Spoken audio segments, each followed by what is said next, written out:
핵심이 뭡니까? 이 부자와 거지 나사로의 핵심이 무엇입니까? 인생 역전입니까? 부자는 죽어서 괴롭힘을 당하고 거지는 죽어서 하나님의 위로를 받는다. 이것이 핵심입니까? 오늘 말씀을 통해서 차근차근 한번 말씀 속으로 들어가 보도록 하겠습니다. 우리 19절 말씀 한번 같이 읽겠습니다. 시작. 한 부자가 있어 자색 옷과 고운 베옷을 입고 날마다 호화롭게 즐기더라. 이것이 다입니다. 무슨 다요? 부자와 나사로가 어떠한 삶을 살았는지, 특별히 오늘 이 부자가 어떠한 삶을 살았는지에 대한 내용의 전부라고요. 인생을 다 요약을 한 겁니다. 한 문장으로. 그런데 그 인생을 정리를 했는데 자색 옷과 고운 옷을 입었다. 이거 하나 하고 호화롭게 날마다 즐기며 살았다. 이 이야기가 그 인생을 압축해서 나온 하나의 결과입니다. 60을 살았는지 100세를 살았는지 모르지만 그 인생을 요약하는 이 두 개밖에 없었습니다. 두 가지입니다. 하나는 무엇을 입었다. 또 하나는 열심히 그리고 호화롭게 즐겼다. 이것이 그 인생을 지금 대표하고 있습니다. 이 부자는 자색 옷을 입었다고 합니다. 자색. 왜 예수님은 이 비유를 통해서 자색 옷을 강조했을까요? 자색은 동서양을 막론하고 아주 귀족, 특별히 왕이 입던 색깔이 자색입니다. 헬라어 포르퓨란이라고 하는 단어입니다. 이게 신약에서 세 군데 쓰입니다. 한 군데는 마가복음 15장에서, 마가복음 15장이 어디쯤 와 있는 거죠? 예수님이 16장이 마가복음 끝입니다. 그러니까 15장 얼추 생각을 해봐도 예수님이 고난당하시는 그러한 근처이죠. 예수님이 로마 군병들한테 희롱을 당할 때의 모습을 이야기합니다. 로마 군병들이 어떻게 했습니까? 예수님께 자색 옷을 입혔습니다.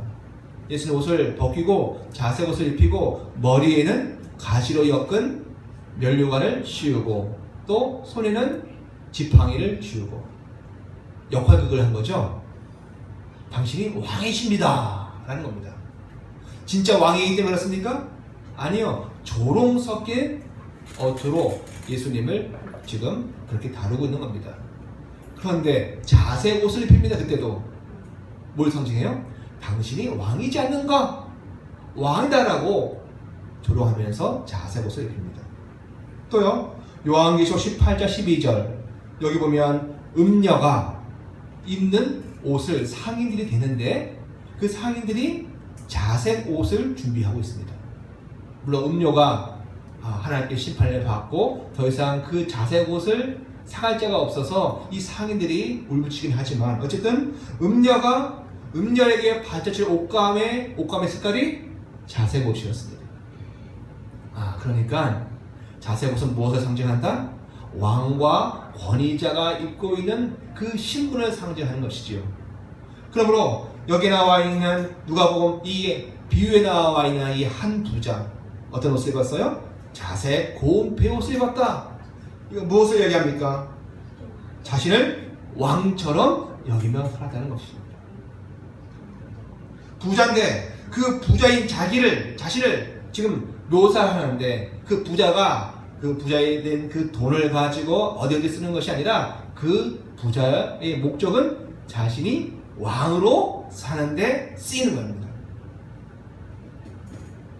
자신을 왕으로 돋보이게 하기 위해서, 자신을 지극히 높이게 하기 위해서 물질을 사용했다라는 내용이 요 작은 단어 하나에 암시되어 있다 할 수 있습니다. 또 즐겼다 합니다. 다 즐길 수 있죠, 그죠? 우리도 놀 수 있고 TV 볼 수 있고 즐길 수 있습니다.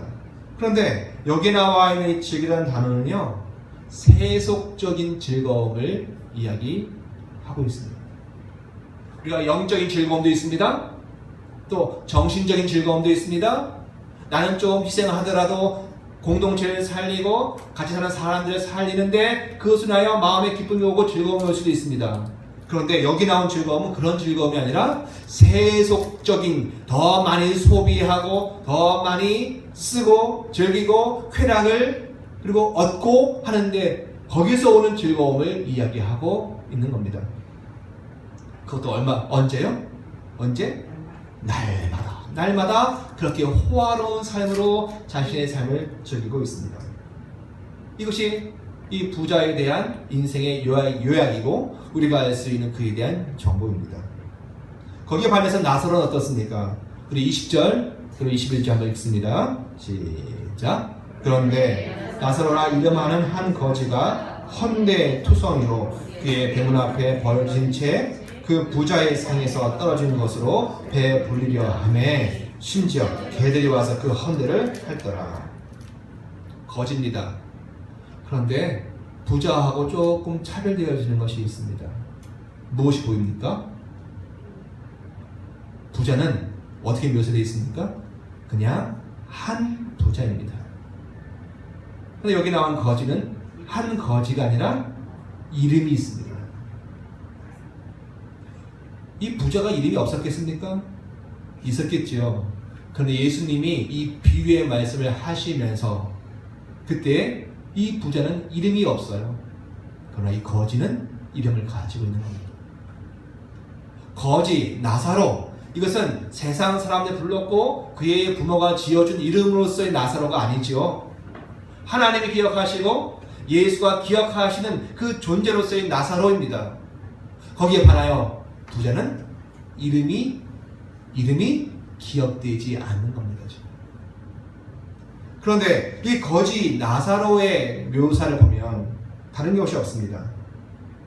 헌데투성이. 헌데투성이가 뭐예요? 상처가 아주 심각하다는 뜻입니다. 즉 피를 흘리고 있거나 또는 무엇이 잘못되어서 상처가 나서 지금 그가 다니고 있는데 그 상처의 심각성이 매우 위중하다. 그것을 이야기해주고 있습니다. 그래서 아마도 그는 경제적인 활동을 할 수가 없었는 듯 합니다. 그래서 부자의 대문 앞에 마치 던져지듯이 그 앞에 놓여 있습니다.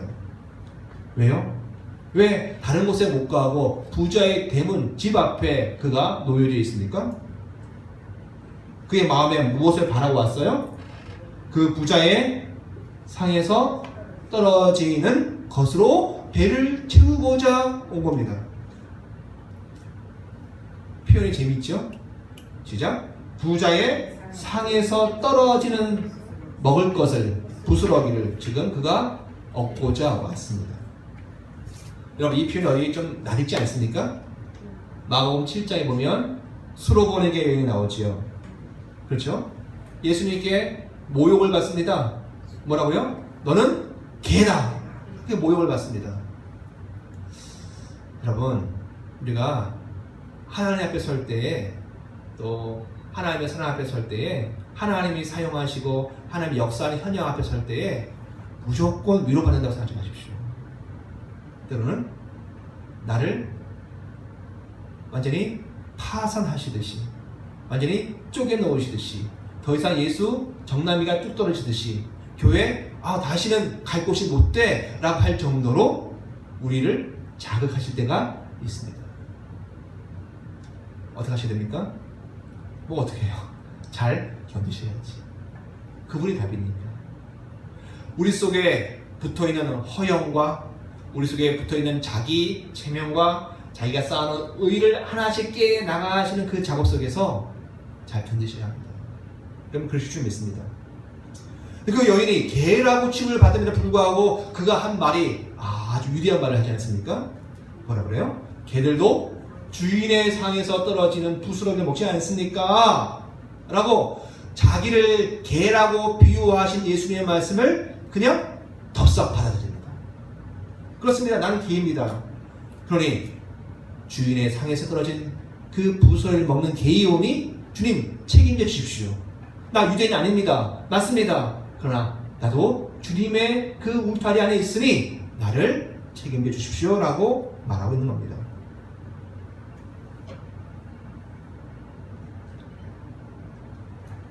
나사로는 거지입니다.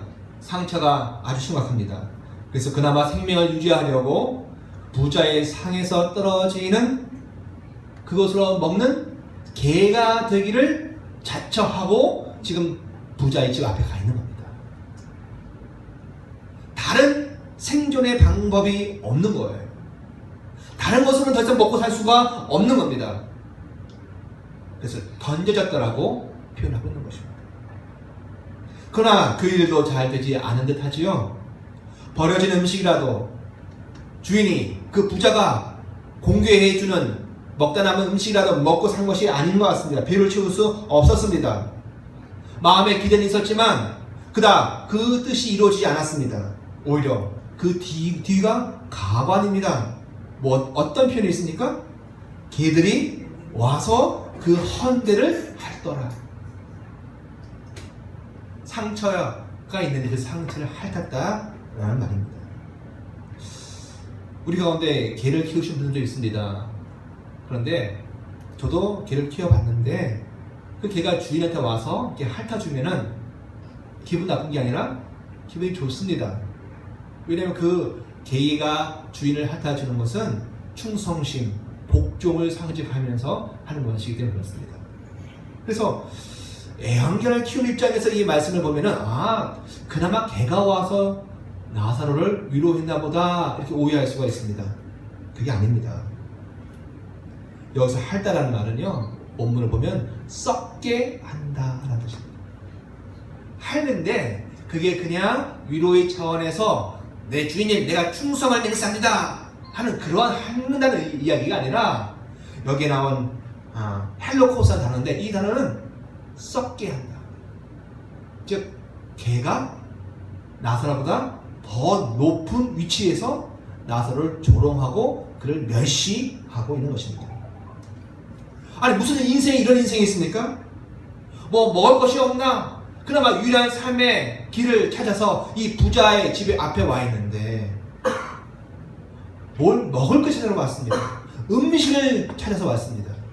그런데 정작 개들이 나사로의 상처를 보고는 나사로를 어떻게 여겼어요?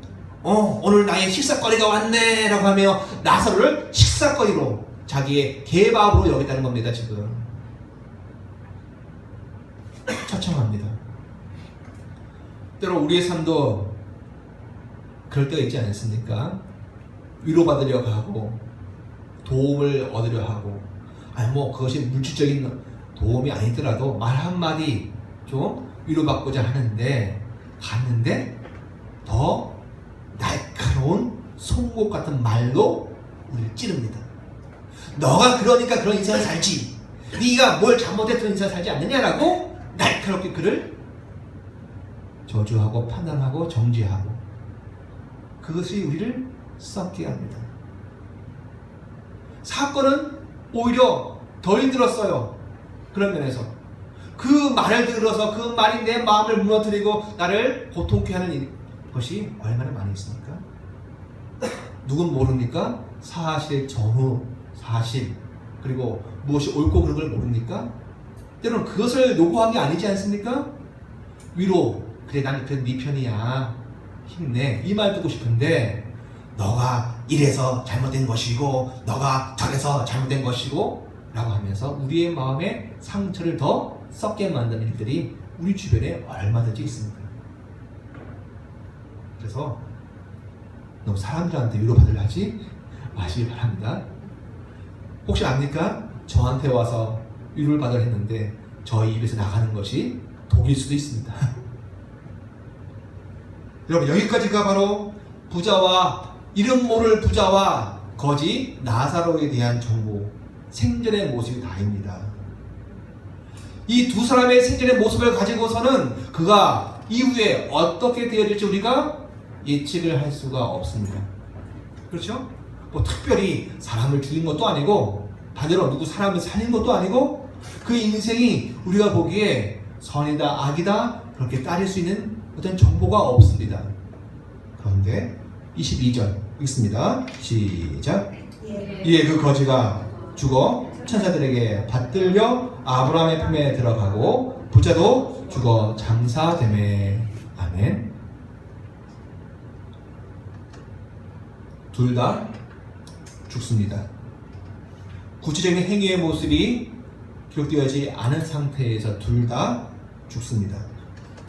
그런데 여기서부터 내용의 차이가 발생합니다. 죽었다 라는 것은 동일한 사건입니다. 돈 많고 자색 옷을 입었고 날마다 화롭게 즐기며 인생을 사는 사람도 죽었고, 거지여서 먹을 것이 없었고 그리고 상처가 심해서 고통했던, 거기다 개가 와서 핥았던 그 나사로도 죽었습니다. 차이가 있습니다. 먼저 나사로를 보겠습니다. 자, 일단 거지가 뭐 했어요? 죽었죠. 일단 어떻게 됐습니까? 보니까 천사가 와서 그를 받듭니다. 오, 반전이 일어났습니다. 나사로가 죽었는데 거지였고 이 세상에서는 그를 멸시하고 암살하지 않고 누구 돌봐준 사람 없고 그를 대우해준 사람 없었습니다. 그런데 천사가 그를 옮겨줍니다. 그리고요, 그가 아브라함의 품에 지금 안기게 되었습니다. 멸시받았나요? 환대받았나요? 환대받았습니다. 이 땅에서 누릴 수 없었고 이 땅에서 경험하지 못했던 환대를 나사로가 지금 경험하고 있습니다. 왜입니까? 무엇이 나사로로 인하여 이런 환대를 받게 했습니까? 모릅니다. 무엇이 그 이유인지 아직은 모릅니다. 본문이 말하고 있지 않은 것 같습니다. 누구나, 어떻게 보면 누구나 이 땅에 이 생물학적 생명이 다하고 죽으면 누구나 다 그렇게 되어지는 게 아닌가 이렇게 생각할 가능성이 없지 않아 있습니다. 우리가 죽으면 누구나 어떻게 살든지, 심지어 나사로도 그랬는데 우리가 이 땅의 생명을 다하면 죽으면 그것이 끝이 아니라 천사가 와서 우리를 받들고 우리를 아브라함의 품에 고이 편히 쉬게 할 것이다. 그런 건가요? 이것이 이 나사로에게 일어난 이 일이 나사로에게만 일어난 특별한 일이 아니라 우리 모두에게, 누구나 죄 밑에 가장 힘들고 어렵고 그리고 불쌍하게 산 저 나사로도 그랬으니 모든 사람들에게 열린 결말 아닙니까? 보십시오. 그렇지 않은 것 같습니다. 부자는 그렇지 않습니다. 부자도 죽었습니다. 그런데 부자에게는 죽음의 이유가 기록되기 전에 한 가지 더 기록되어진 것이 있습니다. 나사로에게는 없습니다. 근데 부자에게는 지금 언급되어진 표현이 하나 있습니다. 뭡니까? 장사되네. 묻혔다라는 겁니다. 거짓 나사로에게는 생략되어 있는 절차입니다. 그러니까 나사로는 장사 지냈습니까? 모릅니다. 나사로 이 땅에서 죽어서 끝이었습니다. 그냥 그 죽음이 끝이었습니다. 누가 가만에 둘둘 감아가지고 어디다 버렸는지 기록도 없습니다. 그런데 부자는 이 땅에서 그 시신이 묻혔습니다. 아마도 많은 사람들이 그의 죽음을 애도하며 그의 죽음을 슬퍼하며 장례를 치렀을 겁니다.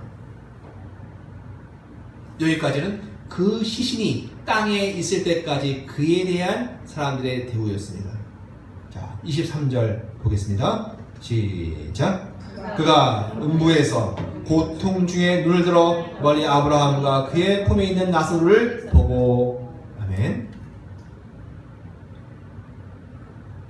이 땅에서 마지막 모습, 시신이 매장되고 안치되고, 우리 시로 이야기하면 큰 분봉을 세우고 그리고 거대한 비석을 세우고 그리고 여러가지 대리석으로 멋있게 치장을 했던 것 같습니다. 그런데 그것이 끝이 아니었습니다. 세상에 발전해 봤을 때에는 끝이다, 죽었다, 그러니 마지막 죽음의 자리니까 그 무덤이라도 아름답게 멋있게 화려하게 해놓자 라고 생각할 수 있습니다. 그런데 성경을 보니 예수님의 비유의 말씀이지만 이 말씀을 보니 죽음이 끝이 아니었습니다. 죽음으로 잠시 눈을 감았습니까? 감았습니다. 그러나 잠시라고 여긴 시간이 지났습니다. 그리고 눈을 떴습니다. 그렇죠? 자, 이게 여러분과 저에게 일어날 일입니다. 죽음은 무엇이라고요? 눈을 감습니다. 그런데 그 잠시의 시간이 우리의 인간의 시간으로 얼마인지는 모릅니다. 그러나 잠시 눈을 감았고 그리고 뭐예요? 또 다시 눈을 딱 뜬다고. 죽었는데 몸은 이미 묻혔는데 나사로는 그 몸에 어디에 처박혀 있는지도 모르는 상태가 되어져 있는데 그의 눈을 뜨게 되는 시점이 온다고요. 그리고 무엇도 있어요? 의식도 있습니다. 눈만 뜨고 의식이 없어서 고통과 기쁨을 못 느끼면 모르겠는데 그것이 아니라 눈을 뜨고 의식이 있어서 기쁨과 즐거움 또는 고난과 괴로움, 아픔을 느낄 수가 있는 상태가 됩니다. 사물이 감지가 됩니다. 뭔가 보이는 거예요. 감각이 느껴집니다. 오감이 막 움직이는 겁니다.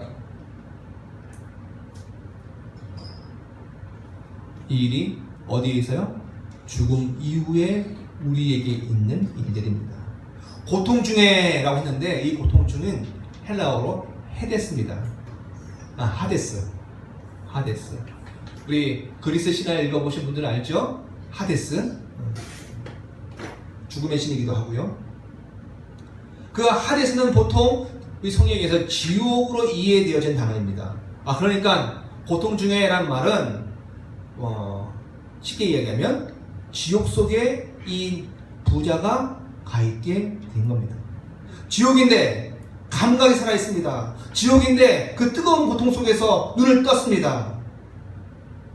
이곳은 다죽빛 고운 옷을 입는 그곳이 아닙니다. 이곳은 매일같이 세속적인 즐거움과 그 즐거움을 위한 어떤 시간을 가진 것도 아닙니다. 자기가 더 이상 왕이 아닙니다. 이곳은 불꽃이 난무하는 하데스입니다. 지옥입니다. 타는 갈증과 목마름으로 고통하고 있습니다. 그 가운데서 다시 눈을 뜬 겁니다. 소멸되어졌으면 좋으려만 소멸되어지지 않고 의식이 있는 상태에서 다시 눈을 뜨게 되어져 있습니다. 눈을 뜬 겁니다. 자신이 당하는 괴로움을 몸으로 느껴지는 감각을 하나하나 몸의 세포가 뇌에다가 전달을 하고 있습니다. 몸으로 느낍니다. 그런 상황에서 지금 눈을 뜬 겁니다. 몇 날이 지났는지 어떠한 시간이 지났는지 그래서 어느 날입니다. 자기 고통에만 집착해서 뜨거워 괴로워 아파 라고 했던 그 부자가 무엇인가 이상한 것을 느꼈습니다. 죽음 이후에 모든 사람들이 나처럼 이 하데스에 와 있겠지라고 여겼는데 뭔가 다른 것이 느껴지기 시작한 겁니다. 하데스가 모든 사람들에게 다 열려져 있는 공통된 방향인 줄 알았는데 그것이 아니라 뭔가 힐끗힐끗 느껴지기 시작했습니다. 그것이 바로 눈을 들어 본 것입니다. 죽으면 다 이런 하데스에서 고통을 받아야 된다라고 여기고 있었는데 눈을 들어보니 또 다른 죽음 이후의 모습이 그에게 발견되어진 것이죠. 정말 아이러니 아닙니까?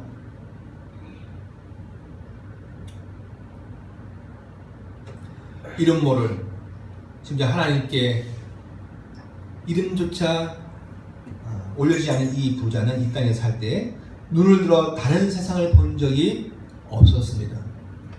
무엇만 봤을까요? 자색 옷을 입고 호화로운 잔치와 즐기는 일만 했었습니다. 자기만을 본 것이지요. 자기에게 몸을 맡겨온 나사로를 볼 때 눈을 들어 보았습니까? 눈을 들어 보았다는 인식을 바꾸어서 보았다는 겁니다. 마음을 주었다는 겁니다. 보았습니까? 안 보았습니다. 개로 자처해서 온 나사로에게 눈을 들어 본 적이 없습니다. 얼마나 멍청하면, 얼마나 게으르면, 얼마나 했으면 이러한 모습을 사느냐라고 멸시하고 천대했을 것 같습니다. 왜냐하면 그의 인생 속에 나사로는 아예 기억되어짐이 없게 되어 있습니다. 자기가 살다 왔던 삶의 방식, 물질이란 재물이란 나를 더 유익하게 하고 나를 더 윤택하게 하고 나를 더 더 높이는 데 쓰는 것이라고 하는 이 고정관념 속에만 있던 이 부자가 한 번도 눈을 들어서 인식을 다르게 한 적이 없었다는 겁니다.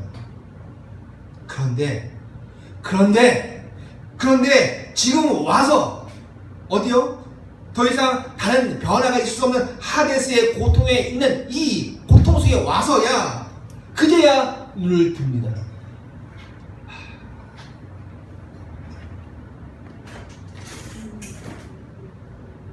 언제 받게 되는데요, 사실은? 언제 눈을 들어야 되고, 언제 인식이 바뀌고, 언제 삶의 방식이 좀 바뀌게 됩니까? 이 땅에 살 때, 그죠? 살 때, 나가 아니라, 사람, 세상, 보다가 하나님의 관점을 좀 세상을 보는 눈을 들음의 과정이 있어야 되는데, 그것이 없다가, 더 이상 변화의 여지가 없는 하데스에 와서, 이 부자는 눈을 듭니다. 참 안타깝죠. 눈을 들어본즉, 눈을 들어본들 변화가 생기지 아니하는 저 하데스 속에서 이 부자는 좀 이러고 있는 겁니다. 나 말고 다른 사람이 살고 있다는 것이 느껴진 겁니다. 나와는 다른 삶을 살고 있네, 누군가 있네, 그것이 느껴지고 있습니다. 그제서 그럽니다.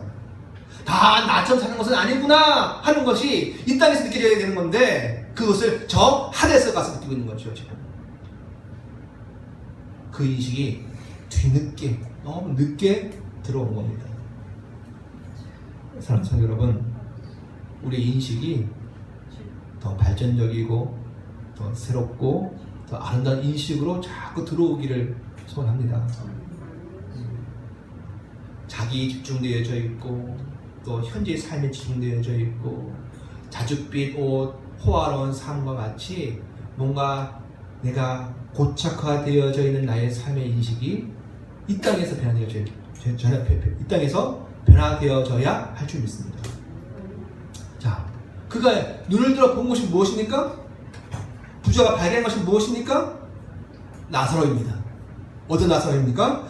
아브라함의 품속에 있는 나사로입니다. 이미지 어떤 이미지입니까? 괴롭고 고통당하고 살려달라고 아우성치는 그런 모습인가요? 아니죠. 이 모습은 온화하고 평안하고 아마 가장 아름답고 그리고 만족스러운 상태인 듯합니다. 개만큼도 인정하지 않았던 나사로였습니다. 근데 그런 나사로가, 나는 여기 하데스에서 고통 중에 있는데, 이 불꽃 속에 있는데, 그 거지 나사로는 아브라함의 품속에 편히 있는 겁니다.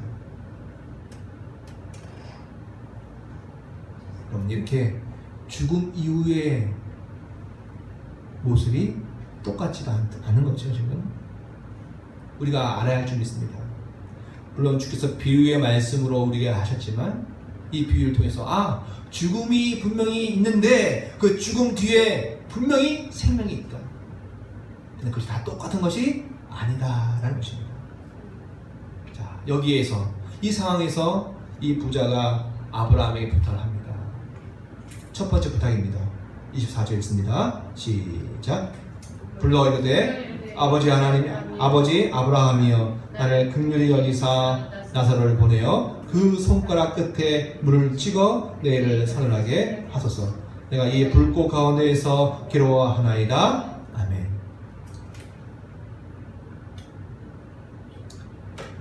이 부자가 한 말을 동사만 중심으로 읽으면 이렇게 됩니다. 나를 긍휼히 여기시옵소서. 두 번째, 내 혀를 서늘하게 해주시옵소서. 세 번째, 내가 괴롭습니다. 나사로를 보내어서 나사로를 보내어서 이 일을 내게 해달라고 아브라함의 청을 좀 하고 있죠. 이에 아브라함이 두 가지로 답을 하고 있습니다. 첫 번째입니다. 25절 시작. 아브라함이 이르되 예, 너는 살아있을 때에 좋은 것을 받았고 나사로는 고난을 받았으니 이것을 기억하라. 이제 그는 여기서 위로를 받고 너는 괴로움을 받느니라. 아멘. 사실 이 25절은 기억하라가 먼저 나와야 합니다. 즉 이러이러하니 이것을 기억하라 우리말에 되어 있는데, 사실 25절 전체를 기억하라 라고 아브라함이 이야기하고 있는 겁니다. 이 부자가 잊고 있고 또 많은 사람들이 기억하지 못하고 있는 사실을 아브라함이 기억하라고 말씀하고 있는 겁니다. 어쩌면 이것이 우리에게 더 이상 새로운 변화가 가능하지 않은 그 부자가 아니라 오늘 우리의 삶 속에 아브라함을 입을 통하여 예수께서 말씀하시는 겁니다. 얘들아, 기억하라. 기억해야 한다. 잊어서는 안 된다. 오늘 우리 부분의 말씀은 개역성경 번역은 너무 많은 것을 빼먹고 번역을 해놨기 때문에 이게 너가 살 때는 좋은 것을 받았고 나서는 고난을 받았다, 이 말이 무슨 말인가 오해하기가 참 쉽게 되어 있습니다. 제가 원문을 한번 직역을 해봤습니다. 헬라 원문을 직역하면 이렇게 되어 있습니다. 너는 부자, 너는 너가 살아있을 동안에 너가 원하는 선한 것을 선택하며 살았다. 그냥 너가 살았을 때 좋은 것을 받았고 이게 아니라 너는 너가 살았을 동안에 너가 원하는 선한 것, 너의 선한 것이에요. 이번에는 너의 선한 것, 너가 원하는 선한 것을 선택하며 살았다. 취사 선택했다는 겁니다. 마찬가지로 나사로도 악한 것을 선택하며 살았다. 그러나 지금은 그는 나사로는 위로를 받고 있고 너는 괴롭힘을 당하고 있다. 이렇게 되어 있는 거죠. 오늘 중요한 것은 이 부자이든 아니면 나사로이든 그냥 자기가 모르게 인생을 사는 게 아니라는 이야기입니다. 나도 하다가 운명의 시간이 다해서 그냥 살다가 온 것이 아니라는 이야기입니다. 아브라함의 말에는 람바로 그들이 취했다는 겁니다. 자기의 의지를 사용해서 자신들이 원하는 것을 각자가 선택하며 살았다는 이야기입니다. 우리도 마찬가지죠. 우리도 우리의 인생을 삽니다. 자기가 원하는 것을 선택하며 사는 겁니다. 이 남자와 결혼할까 저 남자와 결혼할까 선택해야 합니다. 선택하고 산 겁니다. 공부를 할 거냐 말 거냐 선택하며 쓰는 겁니다. 물론 우리에게 닥친 큰 사건들, 그것은 우리의 선택 사항이 아니지요? 여러분들이 누구의 아들, 딸도 태어나는 것이 선택된 겁니까? 여러분이 선택한 것이 아닙니다. 그렇죠? 그건 선택한 것이 아닙니다. 그러나 어떤 사건이 일어난 다음에 어느 길을 선택할지는 다 자신들에게 맡겨진 선택지였습니다.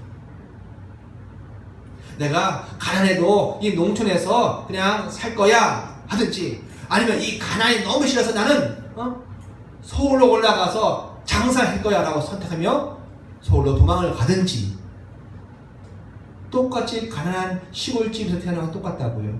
그러나 인생은 선택하며 산 것이었습니다. 수많은 유형이 있겠습니다. 어떤 사람은 책임을 회피하는 방향으로 그것을 선택하며 사는 사람들이 있어요. 그렇죠? 늘 나는 아니야, 내가 한 게 아니야, 늘 회피, 남을 핑계대며 살아가는 그렇게 인생을 사는 사람들도 있습니다. 그러나 어떤 사람은요, 자기 책임 또는 다른 사람들의 연약과 다른 사람들의 의해서 전려진 일들을 자기 책임으로 짊어지고 사는 사람들도 있습니다. 내 것뿐만 아니라 남의 것도 내가 책임지며 살려 하는 사람들도 있다고요. 삶이 다 다르죠? 삶이라는 것은 자기가 무엇을 선택하며 사느냐, 그것입니다. 이 부자처럼 좋고 화려하고 자기에게 유리하고 자기를 높여주는 것, 그것을 선택하며 사는 사람이 있습니다. 그런데 이 나사로처럼, 거리처럼 자기에게 발생하는 그 악을 책임지며 가면서 살아가는 사람들도 있다는 이야기입니다. 아브라함이 이 부자의 요청에 이야기하기를 진리 하나 이야기합니다. 너는 이 땅에서 너가 원하고 너가 선하다고 여긴 것을 선택하며 살았다. 그러나 이 나사로는 그의 인생 속에서 악하다는 것을, 오히려 힘든 것, 괴로운 것, 그것을 선택하며 살았다. 아브라함의 입을 통해 짊어지는 진리입니다. 이 생의 삶과 죽음 이후의 삶이 반드시 역전이 일어난다는 이야기입니다. 여기서 부자처럼 자신의 선, 더 나아가서 자신을 선으로 둡니다. 자신을 선의 가치 기준으로 둡니다. 자기를 높이며 사는 사람, 그런 사람은 죽음 이후에 무엇이 있다?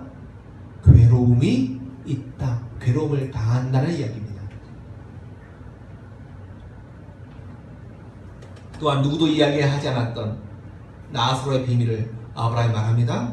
아브라함의 증언에 따르면 나사로는 그의 인생 속에서 자신의 그냥 좋은 쪽으로 산 것이 아니라 자기 속에 나오는 그 악을 책임지며 살았다라고 우리에게 나사로에 대한 정보 하나를 주고 있습니다.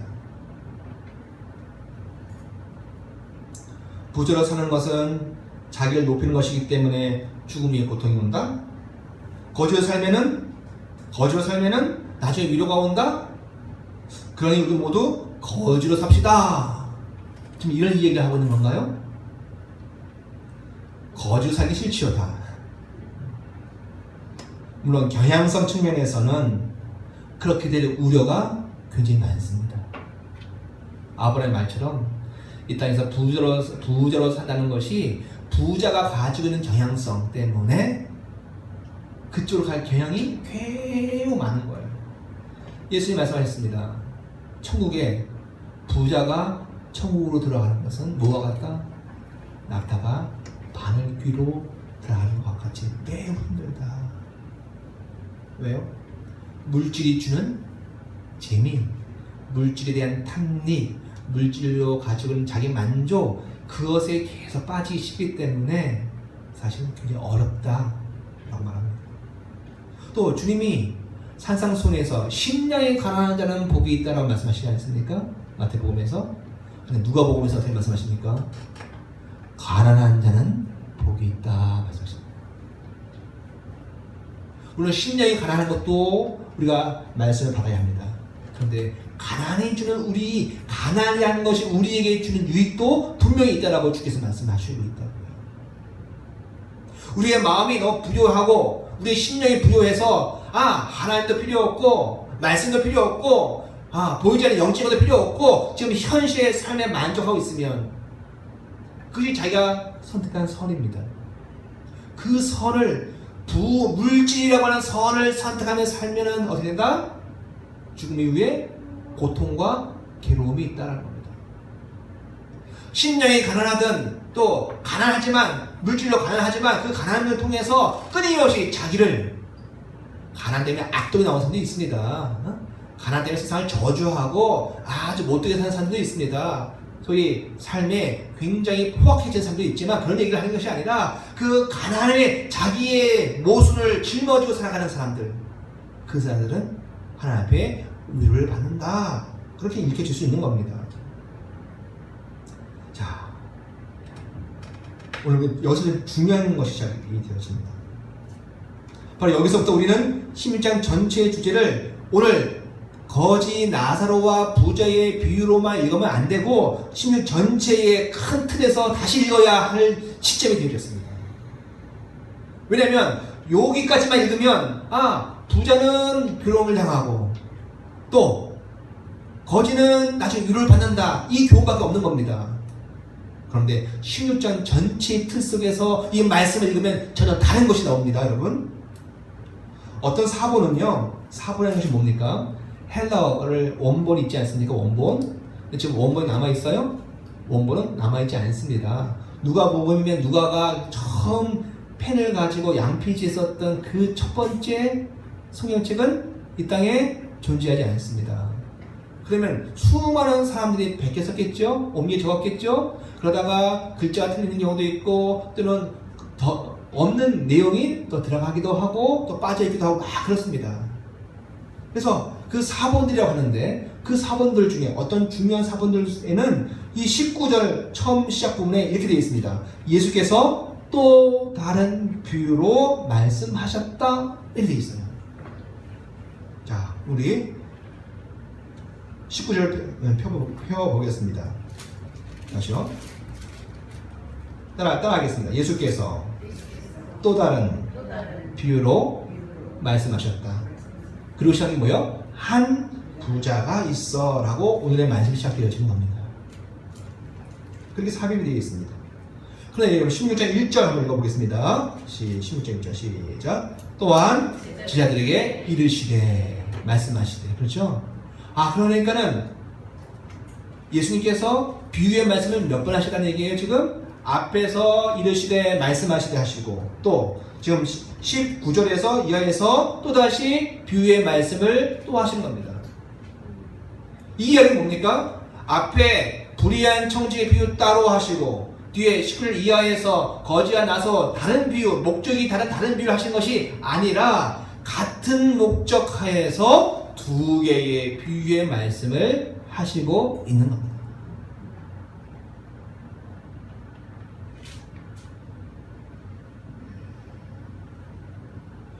예수님께서 제자들에게 말씀하십니다. 바리새인들 염두에 두고 제자들에게 말씀하십니다. 처음에 앞에서 1절부터 시작되어진 불의한 청지기 된 비유를 하십니다.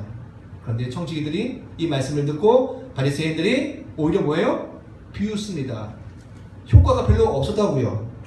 그래서 어떻게 하셔요? 더 센 걸로 지금 19절부터 다시 이야기하고 계신 겁니다. 내용상 다른 이야기가 아니라 목적이 같은 목적을 가지고 두 개의 비유를 말씀하고 계시는 거예요. 그렇습니다. 지난주까지 우리가 읽은 대로 보면 16장은 불의한 재물에 대한 이해, 그렇죠? 영원한 처소로 영접할 친구 만들기에 대한 내용이 핵심이었습니다. 기억나시죠? 불의한 재물이 무엇이냐? 불의한 재물이 무엇이었어요? 세상에 있기 때문에 다 불의한 것입니다.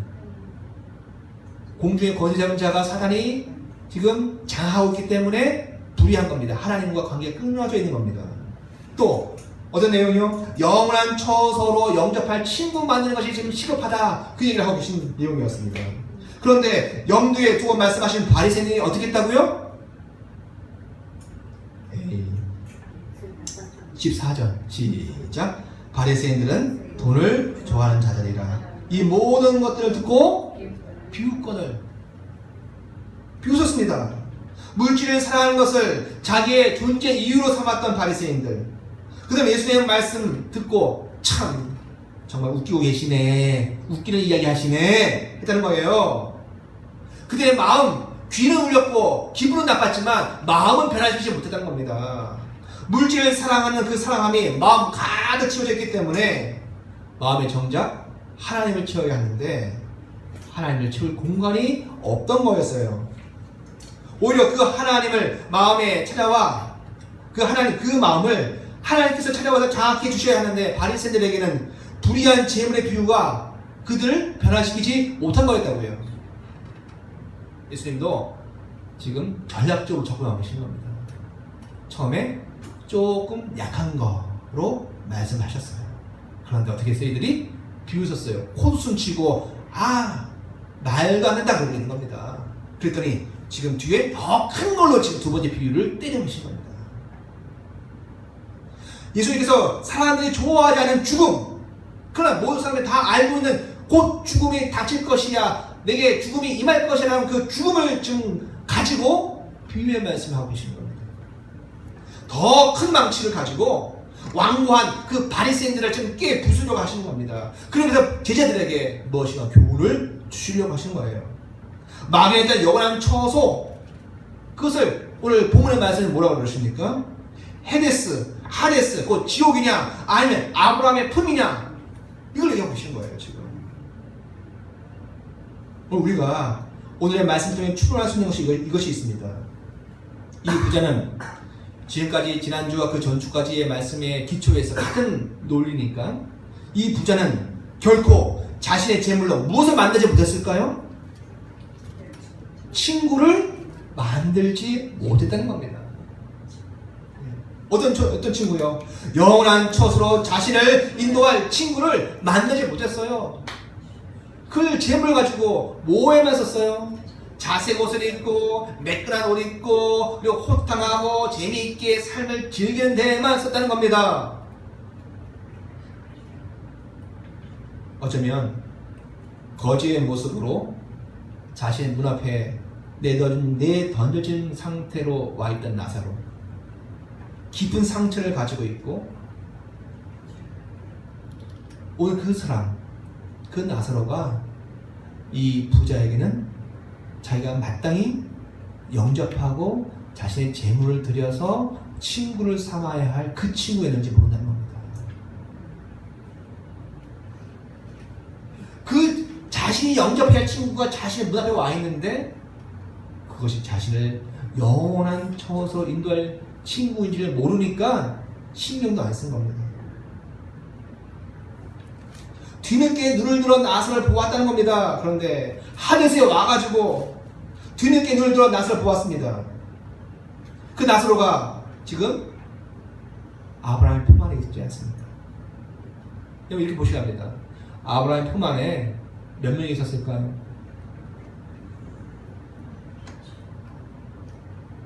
아브라함 품 안에 아브라함이 나사로가 너무 덩치가 크니까 혼자 한 명을 이렇게 안고 있었을까요?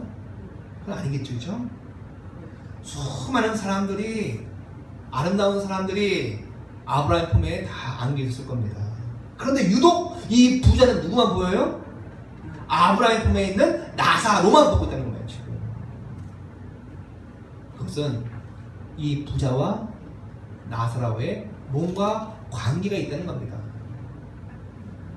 그래서야 나사로가, 그 거지가 상처있고 세상에서 가장 비천한 모습으로 하는 그 나사로가, 그 거지가 사실은 자기가 마땅히 맞아들여야 할 친구였다는 것을 그래서 깨닫게 되어지는 겁니다. 나사로의 진면목을 그래서 알아차는 겁니다. 살아생전에 한 번 눈길 한번 주지 않았던 거지 나부랭이였습니다. 있는지도 몰랐습니다. 존재감이 없었습니다. 늘 물질로 높아지고 자기가 높아지고 그 물질로 자기 행복 나만 생각했던 그 부자가 나사로를 눈여겨볼 이유가 없었습니다. 그런데 이제는 압니다. 그가 자기를 영원한 처소로 안내할 친구였다는 것을, 그 친구를 박대했다는 것을 자기가 아는 겁니다. 지금. 그러니 자신은 눈이 어두워서 친구를 만나지 못했지만 그래도 이 부자가 남아있는 가족들과 형제들에 대한 애틋한 마음이 있었던 것 같아요. 어떻게 해요? 그 나사로 하여금 자기 아버지의 집, 곧 형제들에게 보내달라고 얘기하지 않습니까? 네. 그리고 그들에게 기회를 잡을 수 있도록, 그래서 이 고통스러움이 오지 아니하도록 해달라고 얘기한 겁니다. 우리 유추할 수 있는 것은 그들로 하여금 나사로를 영접하게 해달라고, 그들로 나사로를 친구 삼게 해달라고 요청을 하고 있는 겁니다. 글에는 없습니다. 글자에는 없습니다. 단어에도 없습니다. 그러나 문명을 통해 우리는 이 같은 사실을 추론할 수가 있습니다. 영원한 처소로 인도할 친구의 관점에서 보면 이게 보입니다. 나사로는 무엇 때문에 처소에 와 있습니다. 그렇다면 우리가 아는 것은 거지입니다. 그리고 헌대투성입니다. 그러나 분명 나사로는 본문에는 없지만 전체 문맥을 보면은 분명 그는 자기 가진 재물, 그것이 돈이었는지 자기 몸이었는지 자기의 애쓴 정성이었는지 모르지만 그것을 분명히 친구를 삼았다는 겁니다. 나사로는.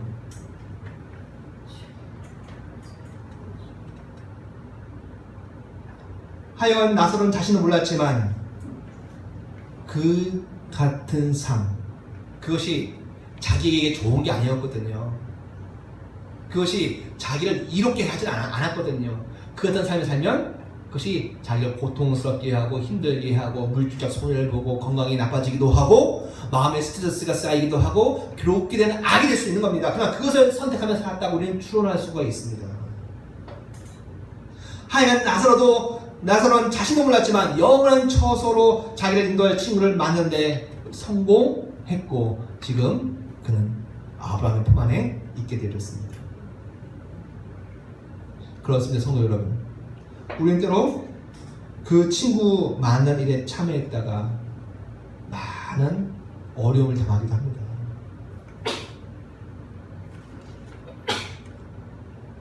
친구 때문에 보증 섰다가 평생을 고생한 사람들도 있죠. 근데 여기서 영원한 처소로 인도할 그 친구는 다른 친구입니다. 그 친구 때문에 우리가 가지고 있는 손실도 있고 피해도 있고 괴롭힘도 있습니다. 그런데 그게 해야 될 건가요? 아멘? 왜? 그들이 우리를 영접할 것이 되었습니다. 물질적으로 빈곤해지기도 합니다. 마음에 상처가 생기기도 합니다. 그 상처를 또 우리 주변에서는 개와 같은 아무개가 와서 막 핥으며 세균을 더 증식시키고 우리를 고통하게 할 수도 있습니다. 그러나 나사로는 승리했습니다.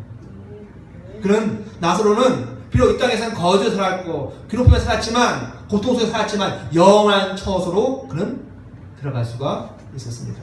아브라함 품에 그는 있게 되었습니다.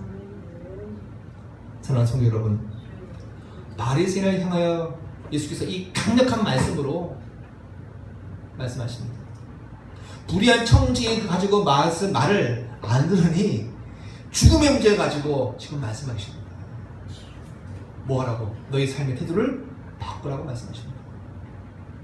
바리새인을 향해 주께서 두드리시듯이 제자들에게 오늘 우리에게 지금 말씀하십니다. 주께서 여러분과 저에게 마음을 두드리십니다. 뭐하라고? 이 땅에 불의한 재물을 가지고 부자로 자기가 좋은 대로 살아가는 것이 아니라 영원한 처소로 인도할 친구를 만들기 위해서 때로 그것이 우리에게 힘들게 하기도 하고 고통케 하기도 하고 때로는 좌절케 하기도 하지만 그것이 우리를 완성할 것이라고 믿기를 바랍니다. 우리가 예수님을 그 친구 삼아야 합니다. 결국 그 영원한 처소로 우리를 인도하실 이가 누구예요? 예수 그리스도이십니다.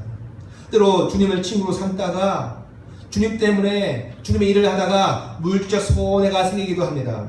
또 이러저러한 말 때문에 깊은 상처가 생기기도 합니다. 사명할 때나 살다 보니 몸에 병이 생기기도 합니다. 이 땅에 들어왔던 수많은 선교사들이 많은 풍토병에 자기의 아내를 잃고 자기의 자식들을 잃고 자기 목숨도 내어주어야 했습니다. 토마스 선교사는 전도 한번 못 해보고 저 제너럴 셔먼 사건 때문에 배수장에서 목이 달아나는 순교를 당했습니다. 뭐 때문에요? 친구 만들려. 어떤 친구요? 예수를 나의 친구, 그 친구 만든 것, 그것 때문에 인생을 산 겁니다. 만약 우리의 생명이 이 땅에서 끝난다면, 만약 우리의 생명이 이 땅에서 끝이 나고 우리가 소멸되어지는 것이라면 뭐하러 이렇게 삽니까? 그렇죠? 우리가 우리의 생명이 이 땅에서 끝난다면 제일 정직한 것은 가장 화려하게, 가장 쾌락적이고 가장 재미있게 사는 것이 우리가 정직한 겁니다. 그렇게 사시든지요. 우리가 이 땅이 끝이 아니라고 믿는다면 삶의 태도가 바뀌어야 합니다. 우리는 믿습니다. 죽음이 끝이 아니라는 것을. 그렇기 때문에 우리의 삶의 방식, 우리 그리스도인들의 삶의 가치의 기준, 그것은 다 무엇과 연결되어 있어요? 죽음 이후에 우리의 삶과 연관되어져 있습니다. 그래서 세상은 참 그리스도인들의 삶을 이해할 수가 없어요. 왜 저렇게까지 살지? 왜 저렇게까지 애쓰며 살지? 도대체 목적이 뭐야? 아닙니다. 우리는 이 땅에서 쇼부를 보는 게 아니라 저 죽음 뒤에 있을 영원한 처소가 오늘 우리의 삶의 근거가 되어져 있고 우리의 행위의 근거가 되어져 있습니다. 눈을 들어 볼 것이 우리에게는 따로 있습니다. 누구를 우리의 친구로 삼을 것입니까?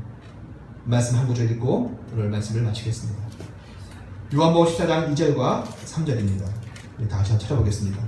요한복음 14장 2절과 3절.